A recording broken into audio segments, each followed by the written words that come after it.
Bem-vindos ao Café Filosófico, um programa que reflete sobre assuntos do mundo das ideias e da vida cotidiana sob a perspectiva da filosofia e de várias áreas do conhecimento. Hoje a gente vai conversar com Gabrielle Dalmolin, que é antropóloga e historiadora, e a gente vai falar sobre feminismo e não monogamia. Bem-vinda mais uma vez, Gabrielle, ao nosso programa. Então, não monogamia, é importante a gente definir, né, a diferença entre confusões conceituais que podem acontecer. Se você quiser começar a falar sobre isso. Certo. É o seguinte, normalmente quando a gente fala não monogamia, a gente está falando a negação de algo, né? Negação da monogamia. Então, a gente poderia definir a não monogamia como todas as quebras de contrato, desse contrato de exclusividade, né? Que a monogamia traz como algo central dentro da relação. E isso se difere, é importante dizer que isso se difere do conceito de poligamia, né? Que normalmente as pessoas tendem a confundir isso. Que na poligamia seria o casamento mesmo oficializado, né? Entre um homem e várias mulheres. E esse tipo de... Como acontece em algumas culturas orientais. Esse tipo de contrato é legal, assim, é legalizado em alguns países muçulmanos, né, de cultura muçulmana. Ele é proibido no Brasil, esse tipo de contrato, assim, de casamento, mas a não monogamia não está falando sobre isso. Ela está falando sobre relações, acordos que são feitos e que quebram essa ideia de exclusividade do casamento tradicional. Dentro desses acordos, a gente vai ter vários tipos, assim. A gente vai ter, no Brasil, assim, o que se fala mais é poliamor, anarquia relacional, relações livres, relacionamento aberto. Normalmente são esses. E o que vai unir todos é que não existe essa ideia de um casamento, embora seja possível e até bastante comum que essas relações venham com pessoas que moram juntas, né, que dividem a casa e tal. Mas não existe aqueles papéis pré-determinados. Mas não existe esse papel predeterminado do casamento, não existe a ideia de exclusividade, existe a ideia de um respeito à individualidade e autonomia, às vontades das pessoas que estão envolvidas. E no caso do poliamor vai ser relações que vão ser relações mesmo, né? Uma pessoa que tem mais de uma relação mais fixa e essas relações são... todo mundo que tá envolvido ali sabe dessa outra relação e tem acordo com isso. Essas pessoas todas podem se relacionar entre si ou não. Pode ser uma pessoa que tenha 2, 3 namoros, né? Ou com consentimento de todos. Com consentimento, né? De todos, ou pode ser os trisais, né? Que podem ser 3 pessoas que se relacionam, as 3 se relacionam mesmo. E esse seria o poliamor. A gente vai ter, por exemplo, os relacionamentos abertos, que vai ser onde existe um núcleo de um casal, mas que existe a abertura para que ambas as pessoas se relacionem com outras pessoas, mas sem... comprometer aquele acordo. Isso, mas sem construir relações mesmo. Normalmente vai ser mais uma questão de uma liberdade sexual, uma liberdade de um envolvimento não tão grande, mas no qual existe essa sinceridade disso não ser uma traição, né? A ideia é que na monogamia isso é uma traição e num relacionamento aberto não seria. Porque tem a ver com o acordo, né? O acordo da monogamia prevê que não se faça isso. Ele vai prever a exclusividade de corpos e de sentimentos, né? E aí a gente vai ter, por exemplo, anarquia relacional e relações livres, que vai ser mais ou menos a mesma coisa, né? Mas esse termo relações livres, ele vai ser um termo mais cunhado do Brasil. E ele vai prever que não haja... que é a mesma coisa que é a mesma coisa que a anarquia relacional. Eu entendo como a mesma coisa, assim, eu não consegui achar muita diferença, não. Ele vai trazer a ideia de que você não precisa fixar um conceito para cada relação. Você não precisa dizer que aquela pessoa é sua namorada, ou é sua esposa, ou é seu rolo, ou é, sei lá... É só a ideia de que você tem liberdade para se relacionar com quantas pessoas você quiser, da forma que você quiser, e você não precisa dizer muito o que é essa pessoa na sua vida, assim. É uma ideia que parte dessa ideia libertária de respeito à sua liberdade individual mesmo, bem profundamente, assim. Sim.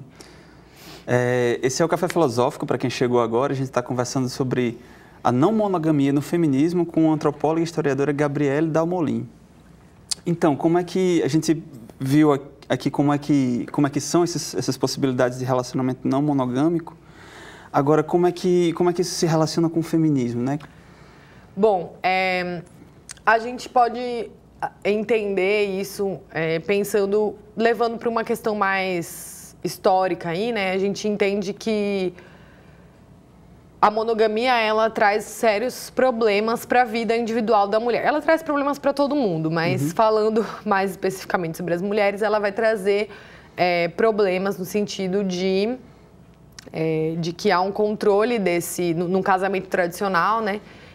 Há uma exploração da mão de obra dessa mulher no trabalho doméstico e há um controle do corpo, da sexualidade, do desejo dessa mulher que vai ser baseado muito na capacidade reprodutiva dela, né? Então, a gente vai ver que existe que esse controle do corpo da mulher tem a ver com as questões de herança, as questões dessa mulher poder gerar filhos e esses filhos vão ter direito à herança desses pais. Então, se você deixa uma mulher livre para se relacionar com quem ela quiser, você perde esse controle desse patrimônio, dessa propriedade que vai ser passado adiante. E você perde essa ideia de que você vai ter uma pessoa para fazer serviços domésticos que não são remunerados, que não são valorizados, que não, né? Tem nada. E que tomam tempo, desgastam, né? Claro. E além esses dois pontos são os pontos que foram os primeiros pontos a serem colocados pelas primeiras mulheres que foram falar sobre isso, né? Que eram mulheres envolvidas com teorias socialistas, anarquistas. Elas vão falar sobre a raiz da monogamia como sendo a raiz da exploração do trabalho da mulher e como sendo essa questão do controle do corpo, né? E da sexualidade.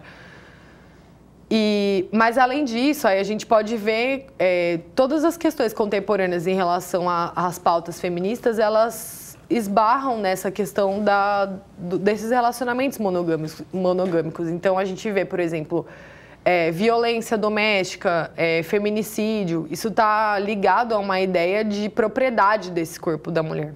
Está ligado à ideia de posse dessa mulher, e aí você não admite que essa mulher não esteja dentro do rol ali de coisas que você tem, né? De coisas que o homem tem. Então, se ela não age como ele quer, então...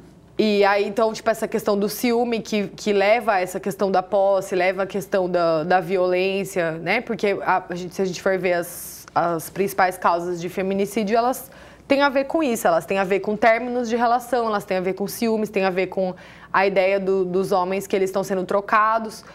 Então, é tudo baseado na ideia de mulher enquanto propriedade.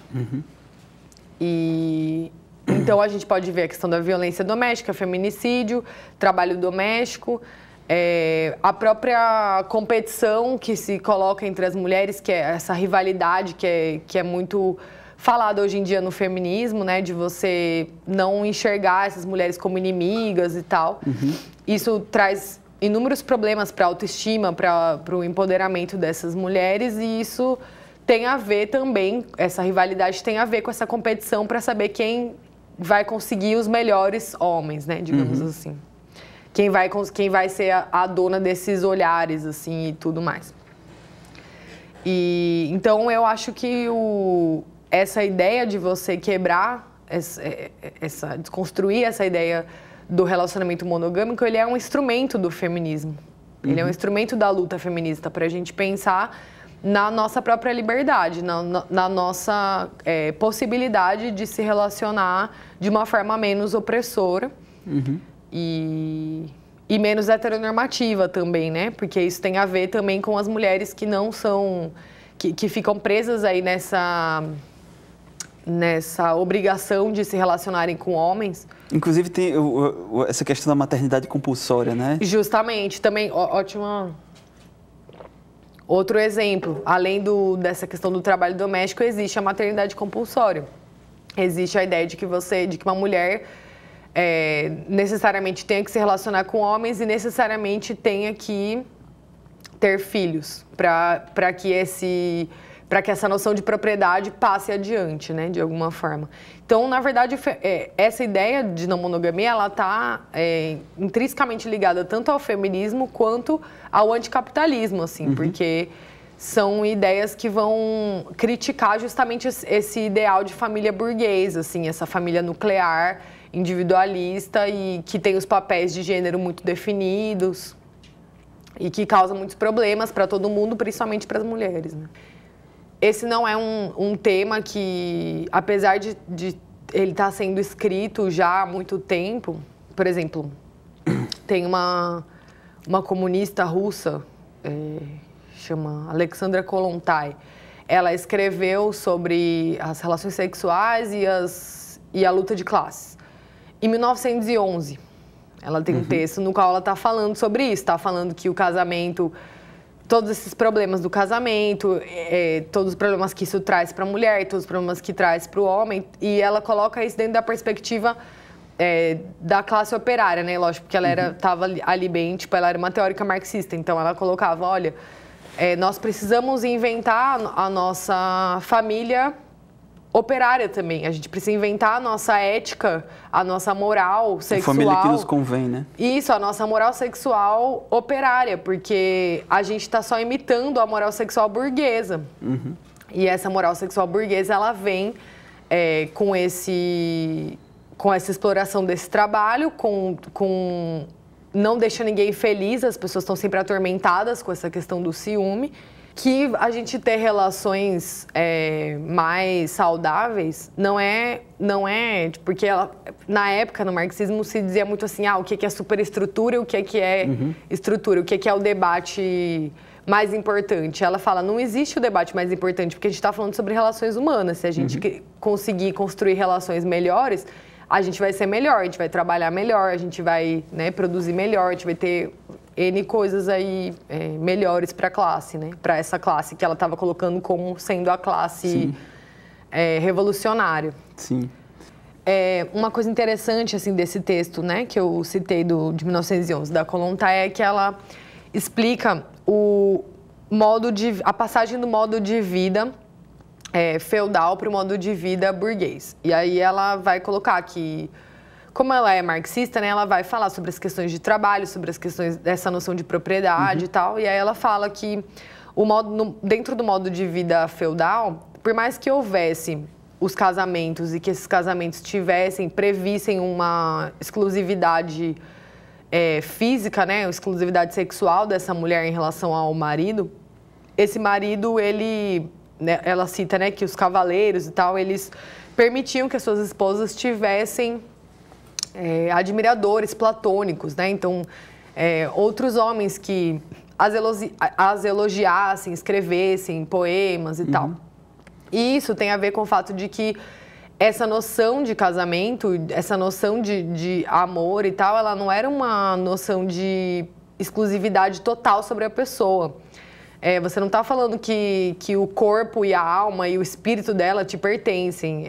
Existia essa abertura para outras coisas e era levado de uma forma ok. E aí ela diz que quando chega nesse modo de vida burguês, que é essa nova classe que vai surgir, vai trazer toda essa noção de propriedade, né? Ela vai trazer a ideia de que quando está casado com alguém, esse casamento prevê uma posse total dessa pessoa. Então, não só a exclusividade sexual, mas a exclusividade de alma e tudo mais. E aí ela aponta para o fato de que isso é antinatural, assim, é anti-humano, porque a gente tem inúmeras relações ao longo da nossa vida e a gente pode ter interesses diferentes pelas pessoas. Não é porque você está casado com alguém que você não vai achar mais ninguém interessante e ninguém legal para fazer coisas que você não faz com essa pessoa que você está. Então, a ideia desses acordos não monogâmicos é muito isso, assim, é você perceber que existem amores diferentes, e eles podem coincidir, né, dentro da sua vida. Você não precisa renunciar a isso. É como se universalizasse, né? O amor, ele tem que acontecer da mesma forma para todas as pessoas, Isso. mesmo as pessoas todas sentindo as coisas de uma forma diferente. Né? Isso, exatamente. A monogamia, ela também exclui a possibilidade de que as pessoas mudam, né? De que você, ao longo da vida, vai também descobrindo outras coisas, e que essa mudança não precisa sempre acontecer concomitante, duas pessoas, né, mudando e seguindo a mesma direção. Isso não é... Isso é um negócio que a gente se trava muito para ser assim, mas isso é contra a nossa própria natureza humana, assim. Dificulta. Às vezes a pessoa pode até aceitar, as pessoas aceitarem mutuamente as mudanças, né? Tipo, se não existe essa rigidez, né? Até dentro de uma monogamia, a pessoa, se for mais maleável, talvez seja melhor, né? Sim, sim.